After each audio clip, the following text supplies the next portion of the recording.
Ampifaliana mandrakariva trano ny arabanantsika mpanaraka andreo fifampizarana mahasoa antsika vehivavy eto amin'ny pejy zava-manahiran'ny vehivavy fampianarana soratra Masina faha 8/10 ianarantsika nireo Maria anankitelo izay tsy vitantsika tamin'ny farany teo no iarahantsika androany dia i Maria vadin'i Kleopasy Maria renin'i Jakoba ary Maria renin'i Marka.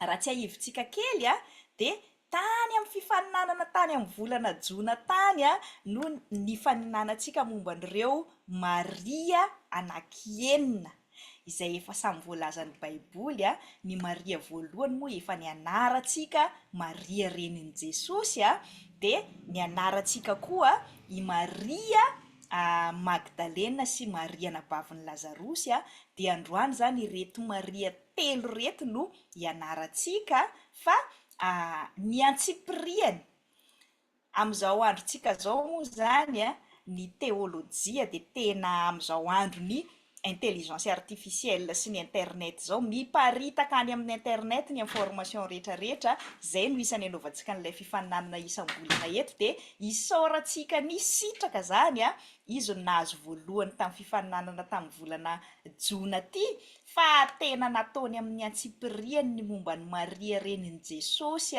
Maria nahabavin'ny Lazarosy i Maria renin'i Jaona ilay Jaona Marka ilay anarantsika androany raha mahaliananao ny antsipiriany dia jereo amin'ny commentaire n'ity publication ty fa tena nanao fikarohana maro amin'ny antsipiriany mihitsy sitraka izay efa nahazo ny 5,000 ariary moa izy Maria vadin'i Klopa na Kleopasy moa zany nomeny amin'ny antsipiriany ato ny detay ary Marie Madeleine nisy valiny 330 be zao momba n'izy momba n'izy 5 vavy moa zany no nomeny fa tsy hidirantsika tsony zany tsy hiverenantsika tsony tsy hipasoka ny famalama nomeny atsika momba ny antsipiriany momba n'izy ireo fa ny lesona telo avy hatrany izay ianarantsika vehivavy malagasy amin'ny tantaran'izy telo no hidirantsika amin'ny antsipiriany amin'izao fampianarana zao dia ny voalohany dia zao hoe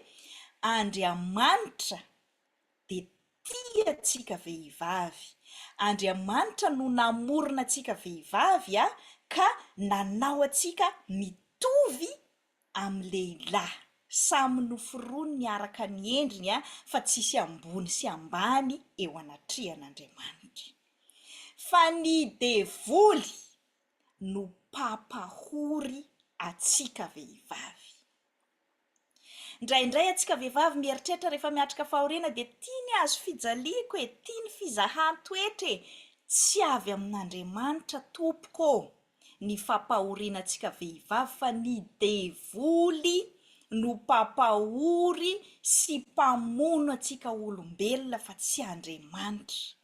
Ary ny fahatelo ity moa dia matetika ataontsika olombelona fialana bala hoe devoly io na Andriamanitra io dia adinontsika fa ianao tenanao isika olombelona koa ilay noforonon'Andriamanitra araka ny endriny dia manana fahefana sy safidy koa eo amin'ny fiainantsika ka ianao tenanao na ny olombelona manodidina anao koa zany dia na izy tianao tahaka an'Andriamanitra na izy mampahory sy mamitaka anao tahaka ny devoly fa tsy atsipy any amin'Andriamanitra foana na atsipy any amin'ny devoly foana izay fahoriana manjo antsika fa misy koa fahoriana sy fijaliana fiditsika vehivavy antsika tenantsika na infligeny olona manodidina antsika mety ray aman-dreninao io mety zanakao io mety vadinao io mety ny fiarahamonina misy anao mety mpiara mivavaka aminao mety fiangonanao io fa matetika afangarontsika Andriamanitra sy ny fiangonana heverintsika fa zavatra ray nefa ny atao hoe fiangonana dia fikambanan'olombelona ao misy olombelona mandray fahefana ao fa tsy hoe Andriamanitra daholo no manapaka ny zavatra rehetrarehetra ao anaty fiangonana ao. Misy devoly koa ao rehefa mivory ny zanak'Andriamanitra dia mba eo koa devoly Any amin'ny Joba no misy an'izany. Ka ireto vehivavy anankitelo izay ianarantsika reto dia nanomboka teo amin'ny fisamborana sy teo amin'ny hazofijaliana sy tany am-pasana noho ny poirana. Dia izay no mahatonga ny lesona ianarantsika androany mifandray amin'ny resaka fitiavantsika vehivavy, ny fahoriana sy ny fijaliana, ka everintsika hoe Andriamanitra no misafidy atsika hiatrika ny fahoriana sy hakafy fahoriana sy fijaliana, satria reto vehivavy reto tsy voatonona mihitsy raha tsy efa tao amin'ny fahoriana sy fijaliana Jesosy. Fa adintsika fa mety avy amin'ny devoly ary mety avy amin'ny olombelona ny fahoriana sy ny fijaliantsika, fa tsy ataontsika hoe dia fa io ny sitrapon'Andriamanitra. Andriamanitra tsy mampahory, tsy mampijaly atsika vehivavy zany tompoko. Ny filazantsara efatra dia samy miresaka ny reto vehivavy telo reto daholo. Matio, Marka, Luka, Jaona amin'ny toko farany amin'ny filazantsara efatra rehetrarehetra dia samy mitantara ny fijalian'i Jesosy sy ny fahafatesany ary ny fitsanganany tamin'ny maty dia tamin'ireo dia miaraka tantaraina foana izy telo vavy reto.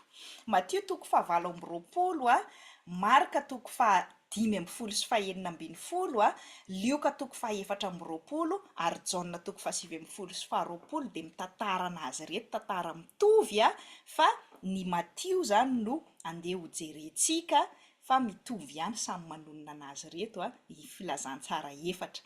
Tsy nisy ny resaka mihitsy ny zareo talohan'ny fijalian'i Jesosy sy ny fahafatesany ary tsy nisy ny resaka tsony afa-tsy Luka rery ihany any amin'ny asan'ny apôstôly toko 2:12 andininy 2:12. Ovakitsika ara ilay Matio toko 7:20 ny andininy 5:10 ka hatramin'ny 1:20 dia dinganitsika any amin'ny Matio toko 7:20 ny andininy 1 ihany amin'ny anaran'i Jesosy.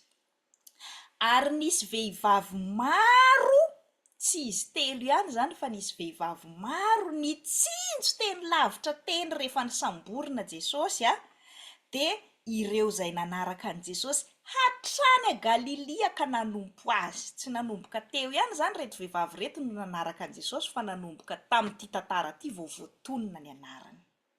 Isan'ireny i Maria Magdalena sy Maria renin'i Jakoba sy Josesy ary ny renin'ny zanak' Zebedio. Dinganitsika ilay hoe noho ny hariva ny andro dia tonga ny lelam-panan-karena anankiray ilay nakafatin'i Jesosy ary Maria 1:20 ary Maria Magdalena sy ilay Maria hafa nipetraka tandrifin'ny fasana. Toko 7:20 tamin'ny alin'ny sabata raha vao nazava ratsy ny andro voalohany amin'ny herinandro dia avy nijery ny fasana i Maria Magdalena sy ilay Maria hafa. Ray masonao mana-masina anay amin'ny fahamarinana fa ny teninao ny fahamarinana. Amen. Araka n'ilay tenin'Andriamanitra nivakitsika teo sy ireo texte paralèle aminy any amin'ny Marka sy Luka sy Jaona zany dia tsy voazava mazava tsara hoe tena vehivavy telo samihafa ve ity Maria vadin'i Klopa na Kleopas ity sy ity Maria renin'i Jaona Marka na i Marka nanoratra amin'ny filazantsara Marka ity ary ilay Maria renin'i Jakoba apôstôly. Fa ny teolojianina moa rehefa manao fikarohana manafangaro anazy amin'ny fikarohana historika dia ny sasany mbola tsy mitovy koa ara ny hevitra fa misy ny miteny hoe ilay Maria vadin'i Klopa ihany no Maria renin'i Jakoba na ilay zanaky Alfeo. Misy confusion ohatran'izany zany ao amin'ny soratra Masina, efa misy détail marobe nomeny sitraka atsika tamin'ny détail reny amin'ny toko sy andininy tsy hany loatra ny idirantsika androany fa ny votoaton'ny hafatra avy hatrany. Matetika ho anà manokana izay miatrika fahoriana dia ao anatin'ny fiaraha-miory, ao anatin'ny fiatrehana zavatra sarotra no ahafantaranao hoe iza ny olona tena tianao tokoa. Matetika ny olona tena tianao de vonina hiara-hiatrika fahoriana aminao a, vonina hiara-hiatrika zavatsarotra aminao. Fa ny olona tsy tianao de eo izy rehefa tonga ny tsara. Alefa barea miaraka mandresitsika. Alefa dinay sy dilainina rehefa hoe mitondra avy ny anaran'i Madagasikara. Fa rehefa fahoriana, efa manomboka misy ihany mihetsiketsika hoe justice ho an'ireo maty noho ny antony maro samihafa, zavatra maro samihafa miseho. Fa tsy tena anaty kolontsaintsika malagasy loatra io. Fa matetika hoy aho fa tsy izay izy rehetrarehetra de noho ny amin'ny alalan'ny fombafomba. Ny antsika moa de tena nomen'Andriamanitra fahendrena ny fokotany amintsika malagasy hoe tsy maintsy miaro tory, misy pointage mihitsy, tsy haiko ny amin'ny fokotany hafa fa amin'ny fokotaninay Amavoky Atsimo ao tena misy pointage mihitsy ny carnet hoe tonga miaro tory ve anao rehefa misy maty ny mpiray ambodin-drindrina aminao, na tianao na tsy tianao, na tsy ary hitanao na tsy ary narabainao akory ary olona io a, de tonga eo foana anao hanao pointage na carnet. Misy ny olona miara-miatrika fahoriana aminao noho ny obligation, noho ny henatra ny fiarahamonina, fa tsy voatery hoe fitiavana. Fa izao anefa, tsy izay fahoriana rehetrarehetra na izay miara-miatrika fahoriana aminao manao présence forcée tahaka an'izany, manao fanamariana carnet ny fokotany zany akory a, de tianao daholy. Tsy hoe ny fijaliana sy fahoriana rehetrarehetra koa de noho ny fitiavana daholy. Ity moa ny tena mahadiso hevitra antsika vehivavy malagasy ny akamaroany. Hoe iaretako eto ty fa zany ny atao hoe fitiavana e.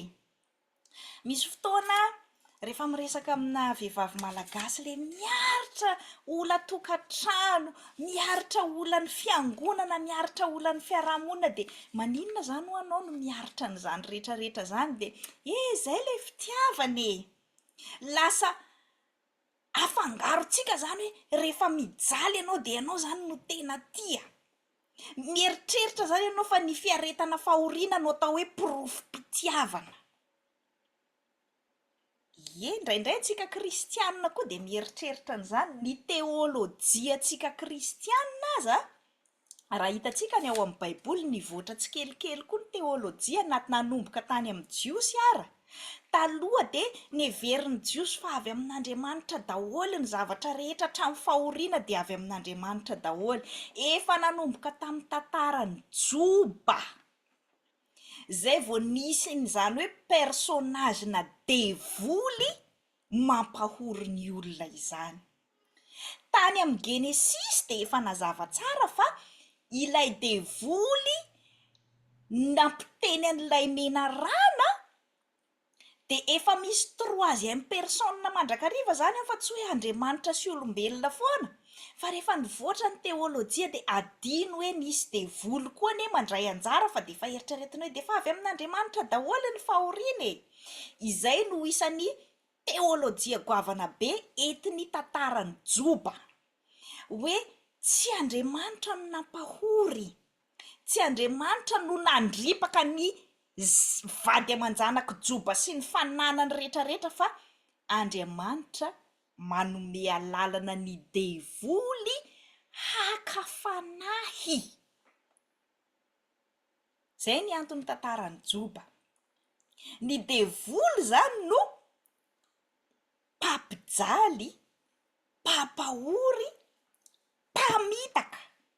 Izay no mahatonga ny fifoazana malagasy mandroaka devoly, roasina ny devoly, roasina ny fampijaliana, roasina ny fijaliana, fa tsy akamamina tahaka ny anaovantsika vehivavy malagasy anazy, ka mahatonga ny akamaroantsika vehivavy lasa mora aolana, mora darodaroana, satria eritreretintsika hoe ny fiaretana an'izany no atao hoe fitiavana. Tsy atopoko, tsy fitiavana zany fa hadalana. Andriamanitra lay tia atsika, tsy manaiky atsika ampijaliana sy vonoina sy ampahoriana zany. Izay nahatonga anazy Andriamanitra mihitsy no nidina avy any an-dranitra, nanaiky ny viraviraina sy ny kapoana teo amin'ny hazofijaliana. Tsy misy olombelona nasain'Andriamanitra tao sorona. I Abrahama lay rainy mino nieritreritra hoe ny zanany no atao sorona tahaka ny fomba mahazatra tany amin'ny tany kaldeanina sy ny kananita tamin'ny androm-piainany, hoe fomba fanao tamin'izany no manao sorona zanaka. Fa ozy Andriamanitra i Abrahama lay Andriamanitra antsika kristianina hoe tsy ny zanakao, tsy misy olombelona tao sorona izany tsony izay mino ahy, fa ny zanak'ondry no atao sorona. Izay no nahatonga ny tantarany fivavahan'ny jiosy. Misy an'ilay hoe zanak'ondry na voromailalo no atao sorona ho an'ny fahotana, fa tsy misy olombelona atao sorona izany tompoko. Fa isika vehivavy no te ho Jesosy, te ho Andriamanitra nao sorona ny tenantsika, de mamorona any amin'ny saintsika any hoe ataoko zao mba ho famonjeko ny zanako e. Ataoko zao fa io ny vady nomen'Andriamanitra, io vady mpandaroka sy mpamono anaka io, fa zay no sitrapon'Andriamanitra amo, tsy atompoko. Tsy sitrapon'Andriamanitra zany ny ampahory atsika olombelona, fa zanany tiany atsika. Zay no nidinany avy any an-danitra, lay kapoka tokony ahazo atsika olombelona, lay kapoka tokony ahazo atsika mpanota, satria tsy tiany atsika kapoana, tsy tiany atsika ampijaliana, de izy tena no nandray an'ilay kapoka. Ka raisitsika maimaim-poana ny famonjena. Efa vitan'i Jesosy teo amin'ny hazofijaliana ny fanavotana atsika. Fa tsy mila hoe nanota za de tsy maninona, kapoy ary za fa nanota e. Tsia! Na Jesosy lay zanak'Andriamanitra aza tsy nitereny rainy izy hoe tsy maintsy mandeha any amin'ny hazofijaliana any ianao zay vao vonjeko reo olombelona reo. Tena nitaraina Jesosy tamin'ny maha olombelona anazy hoe esory amiko ty kapoaka ty, nefa noho ny fitiavany an'Andriamanitra rainy sy noho ny fitiavany antsika olombelona lay mba tsy kapoana atsika fa izy Jesosy no kapoana, de nanaiky antsitrapo Jesosy. Mafy amin'ny manofo zany manaiky miaritra fahoriana zany raha mbola nofo normal ihany. Fa ny zavatra mampalahelo de zao, tena ankafizitsika vehivavy malagasy ny ampahoriana sy vonoina. Nahoana loatra re? Zany nisan'ny fanontaniana tena nanitikitika anahy nianatra teolojia tamin'ny voalohany hoe maninona zany ho any vehivavy malagasy no mankafy fampijaliana sy fampahoriana. Nefa ny ankamaroan'ny vehivavy hafa de tena miady mijoro hoe tsy ekenay zany.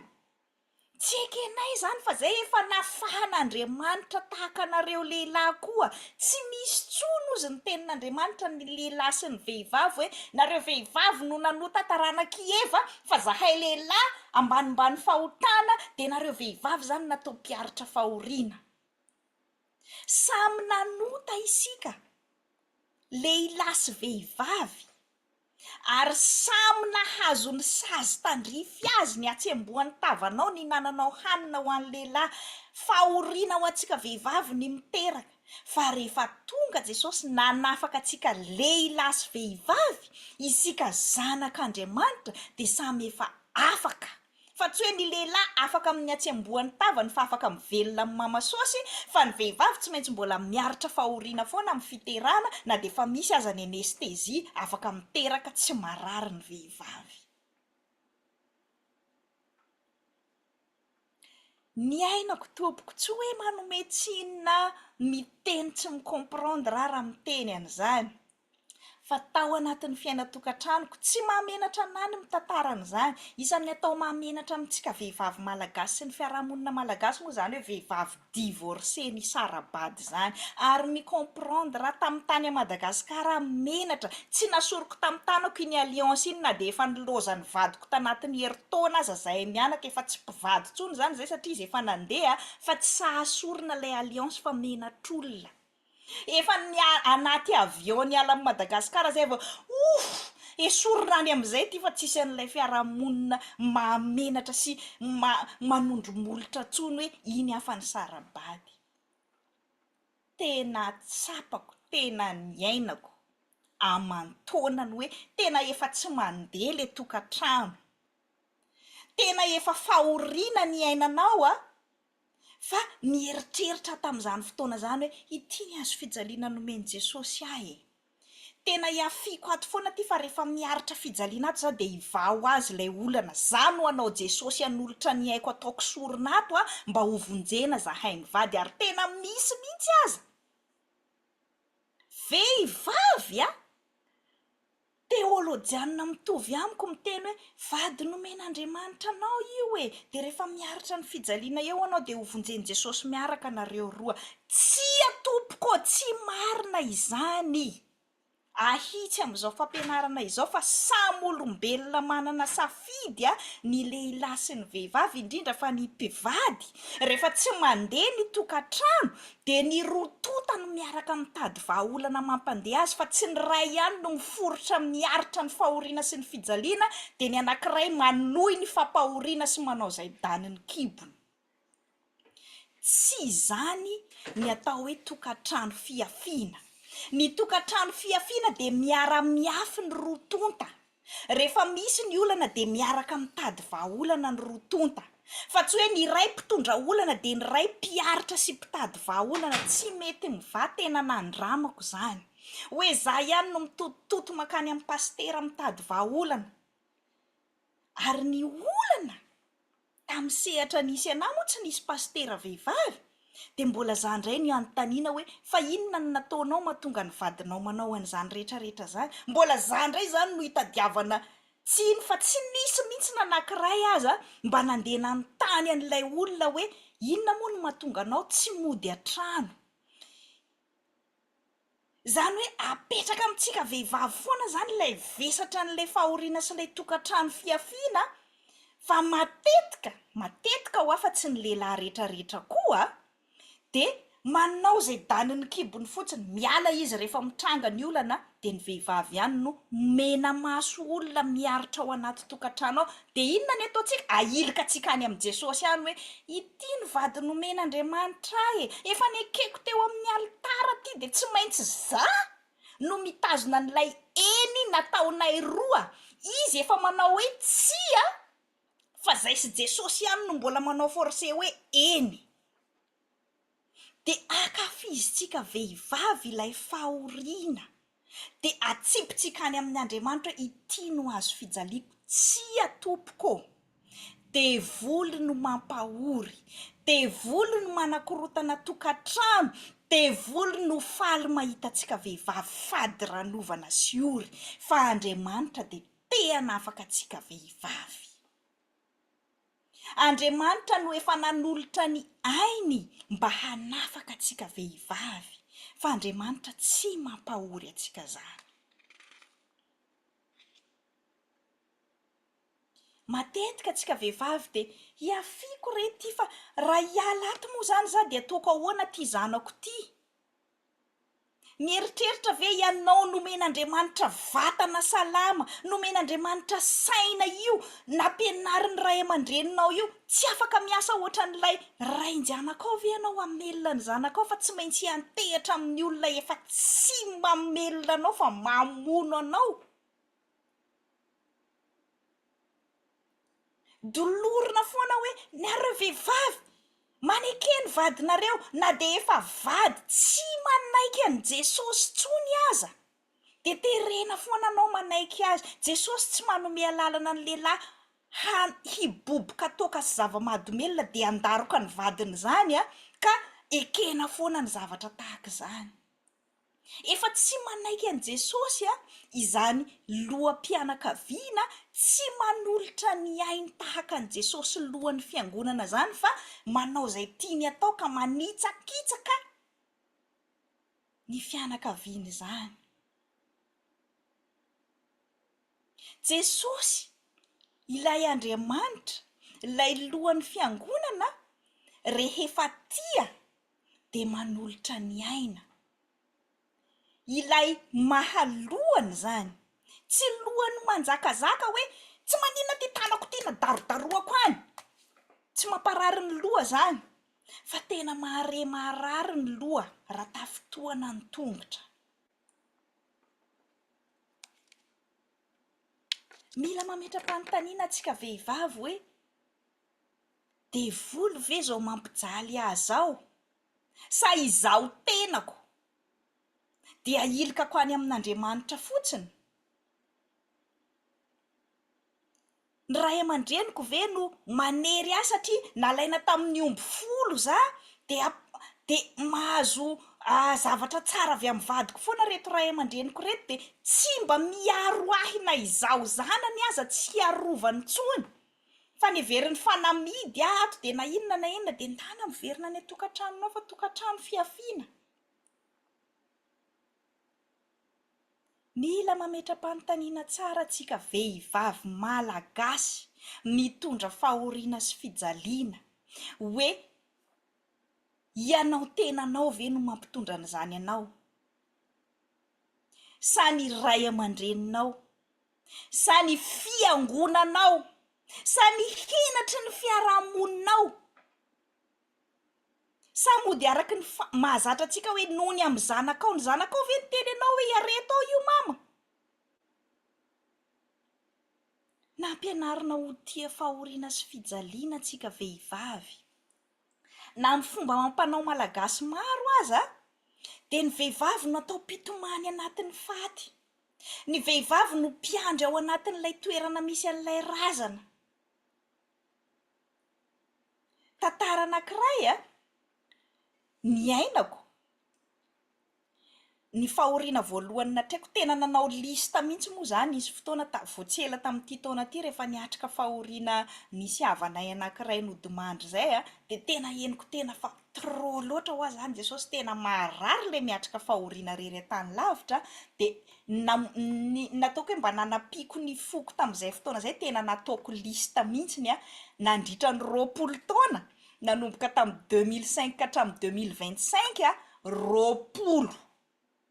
roapolo tompoko tao anatin'ny 5 tao anatin'ny 20 taona ny fahoriana. Misy moa natrehako mivantana fa ny akamaroany rehefa tsy eo atoerana za misy fahoriana fa tena marary foana le izy. De tao anatin'ireo fahoriana ireo ny zavatra tsy karitrako ny andraikitra ny vehivavy, indrindra raha vehivavy lay mody mandry, de manadio an'ilay razana, de pitomany ny fomba ny mamanay zao tandroy de tena fomba mihitsy hoe isaky ny voamaraina de tsy maintsy miaraka mitomany daholy, de ny vehivavy ny miara mitomany eo. Ny fomba ny dadanay indray antesaka avy any alopariny vangain-drano rehefa mbola mikarakara an'le razana iny tamin'ny fatin'ny bebenay, hony za moa tsy teo fa naheno tatitra fotsiny, de mbola tsisy mahazo mitomany aloha raha mbola vao nodimandry le olona, fa hampandrona aloha ny vehivavy rehetrarehetra mampandro anazy ao. De rehefa voalamina tsara ny trano efa vonina tsara eo amin'ny toerana misy azy ny razana, de ndao am'izay miara mitomany daholo, de ny vehivavy daholo no mitomany, de ny lehilahy rehetrarehetra misitasitaka ry satria ny lehilahy hono tsy mitomany. Za moa nitezaina tao amin'ny tily skoto zazalahy de tena hoe tsy haiko ny mitomany satria tsy tily zany, za zany le nitezaina le hoe ny mahavehivavy anareo de nareo mpitomany, mpiaritra fahoriana sy fijaliana, fa ny lehilahy ny fitezana azoko tao amin'ny tily zany satria fitezana zazalahy tao de tsika tsy mitomany zany, tsika mafy be. Fa zany resaka fahoriana sy fitomanizana zany ny an'ny vehivavy zany, de lasa akafizintsika vehivavy zany zavatra zany, lasa intérioriseva-tsika, marina fa tsika be émotion kokoa par rapport amin'ny lehilahy, ary antsika mora mitomany kokoa noho ny lehilahy. Fa tsy midika zany hoe akafizo io fitomanizana io, iareto aby zao fampijaliana sy fampahoriana rehetrarehetra zao satria anao vehivavy, tsy atompoko. Ny afatra telo lehibe anafan'Andriamanitra antsika vehivavy androany dia izao hoe tia antsika Andriamanitra. Andriamanitra rehefa mizaha toetra antsika ka mampahory antsika ny devoly dia manome fahefana antsika handroaka n'io devoly io amin'ny anaran'i Jesosy. Dia rehefa afahan'Andriamanitra ianao dia afaka ianao zay. Fa tsy hoe esory amiko ty kapoaka mangidy ty Andriamanitra ô.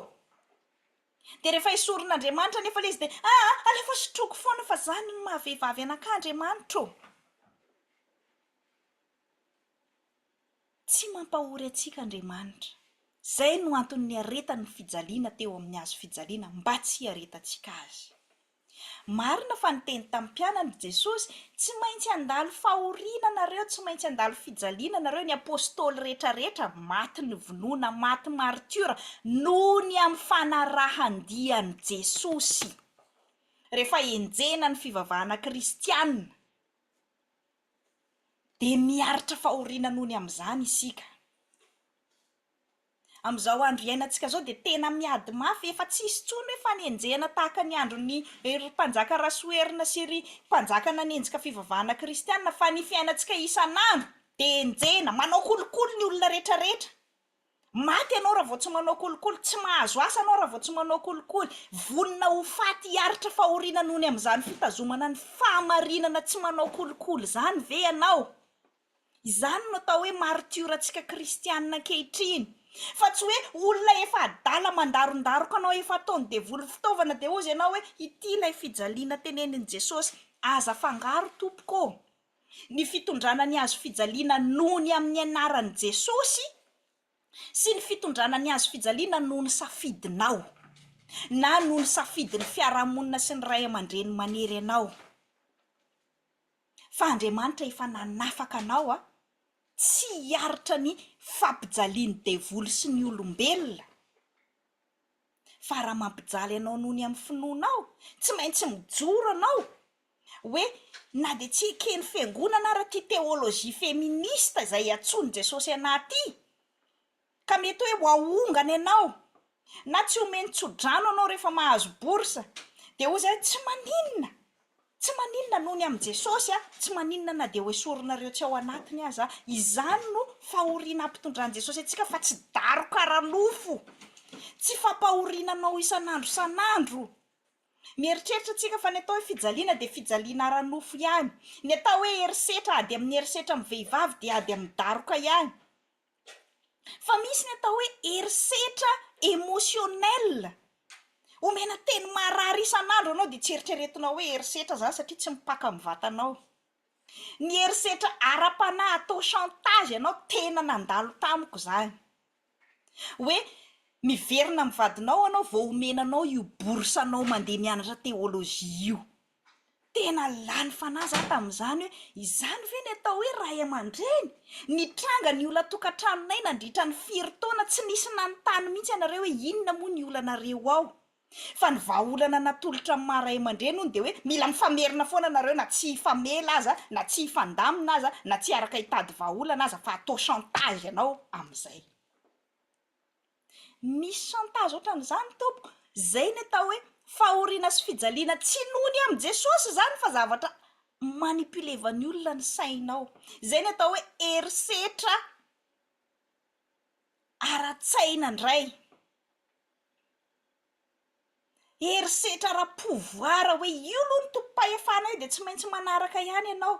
Dia ozy ianao hoe zay ozy Jesosy zay ny fanapahan-kevitra dia zay hono. Rehefa io ny lahany eo dia zay ny sitrapon'Andriamanitra. Tsy atompoko.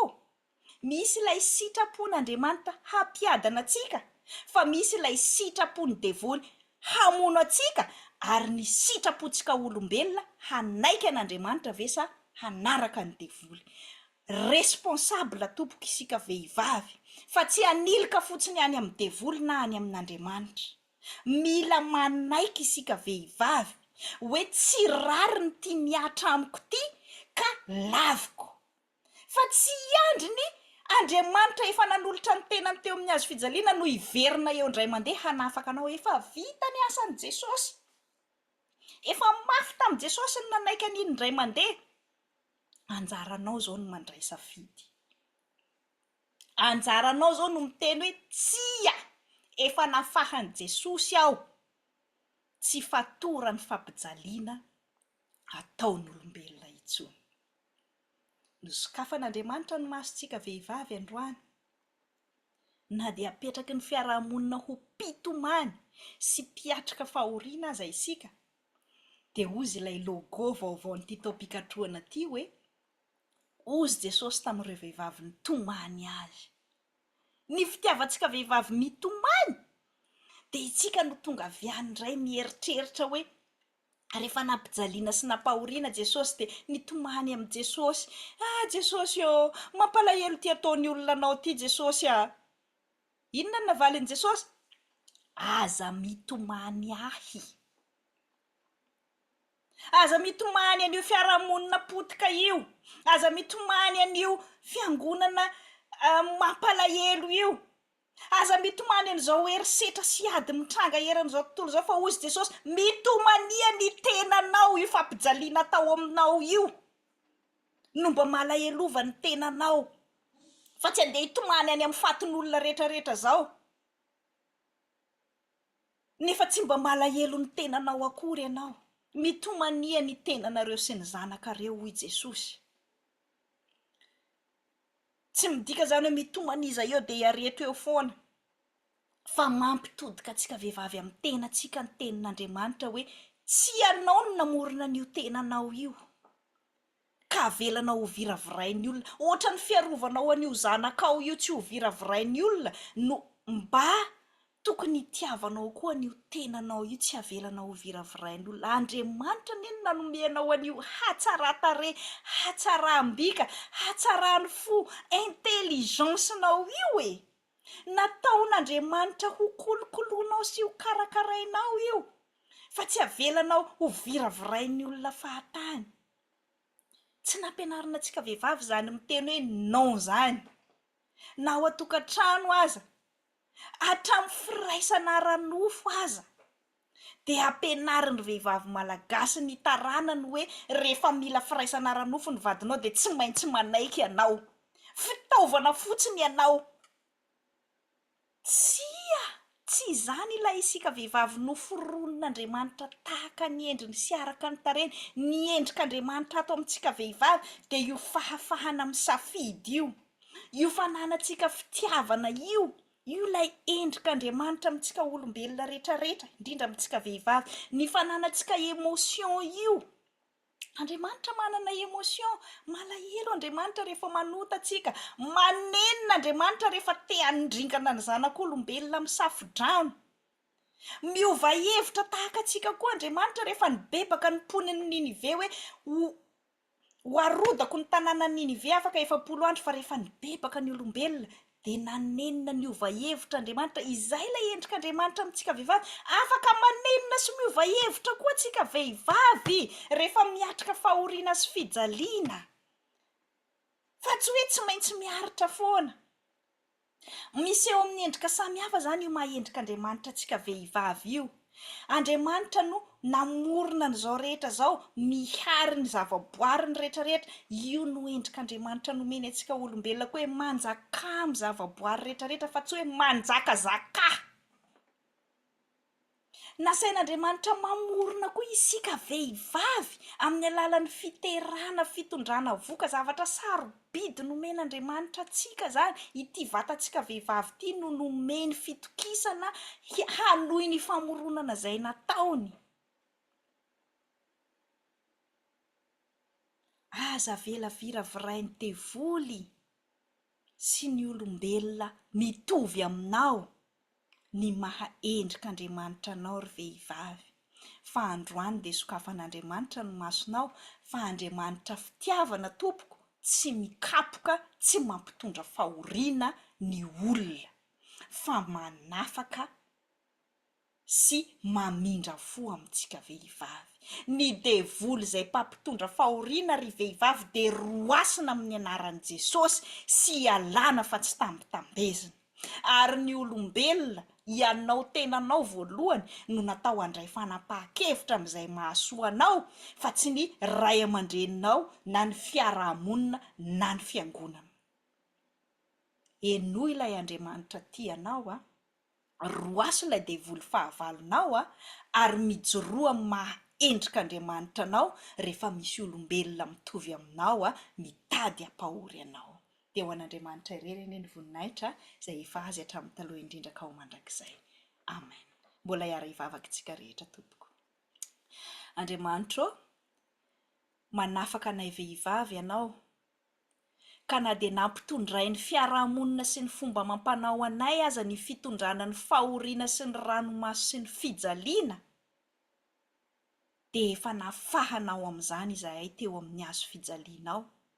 Ka izahay no nirahanao voalohany hitory ny filazantsara rehefa nitsangana tamin'ny maty ianao. Aza vela hofitahany devoly sy ny manodidina izahay ka haka fifahoriana sy fijaliana, fa ianao izay efa nanokatra ny masonay sy ny sainay ny fonay androany, fa nantsoinao hitory ny filazantsaranao izahay, fa tsy hiaritra ny fampahoriana izay ampitondrain'ny devoly sy ny olombelona anay no aoka hitarika anay amin'izany fiainam-baovao maha olonafaka anay vehivavy izany. Apetraka aminao ny fahoriana sy fijaliana izay hatrehinay, tsy manana hery izahay amin'ny maha olombelona anay, indrindra ao anaty fiarahamonina izay manambany sy manondromolotra tsy mikomprandra anay vehivavy, fa ianao Jesosy ihany no antenainay sy antorahanay hanafaka anay amin'izany fomba fijery mampanka fifahoriana sy fijaliana ny vehivavy malagasy izany.